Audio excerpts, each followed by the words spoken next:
बांधकाम कामगारांच्या नोंदणी प्रक्रियेत मोठ्या प्रमाणात भ्रष्टाचार व खोट्या कामगार नोंदणी होत आहेत म्हणून कामगार मंत्री माननीय श्री ॲडव्होकेट आकाश फुंडकर साहेबांनी 25 जून रोजी चौकशी समिती नेमण्याचे आदेश जाहीर केले। त्यामुळे आता खऱ्या बांधकाम कामगारांना न्याय मिळणार हे मात्र नक्की। म्हणून महाराष्ट्र राज्य बांधकाम कामगार न्याय व हक्क संघर्ष समितीच्या वतीने मुंबई येथील यशोधन निवासस्थानी पुष्पगुच्छ देऊन आभार मानण्यात आले।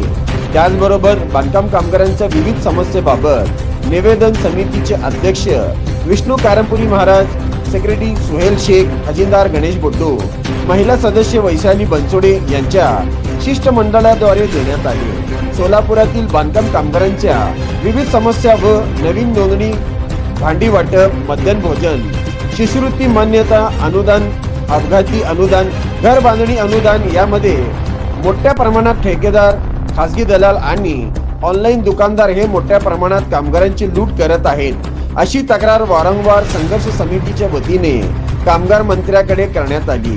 याची दखल घेऊन कामगार मंत्र्यांनी चौकशीचे आदेश जारी केले।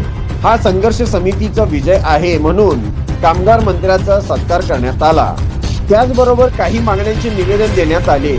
या सदर निवेदनात बांधकाम कामगारांचे पूर्वीचे ग्रेसप्रेड नोंदणी पुस्तक, नूतनीकरण झालेल्या कामगारांचे नूतनीकरण त्वरित सुरू करण्याबाबत, बांधकाम कामगार नोंदणी कामगारांचे व वारसदारांच्या नावात चुकी झालेली दुरुस्ती करण्याबाबत, गृहोपयोगी वस्तू भांडी संच ठेकेदाराकडून कमी प्रमाणात व कमी दर्जाचे पुरवित असल्याबाबत, बांधकाम कामगारांना भविष्यात पूर्ण सक्षम करण्याबाबत नवीन योजना जाहीर करण्याबाबत, बांधकाम कामगार नोंदणी पारदर्शक होण्यासाठी नेमणूक करणाऱ्या समितीत आमच्या समितीच्या सदस्यांचा समावेश करण्याबाबत अशा एकूण 5 मागण्यांचा समावेश करण्यात आला।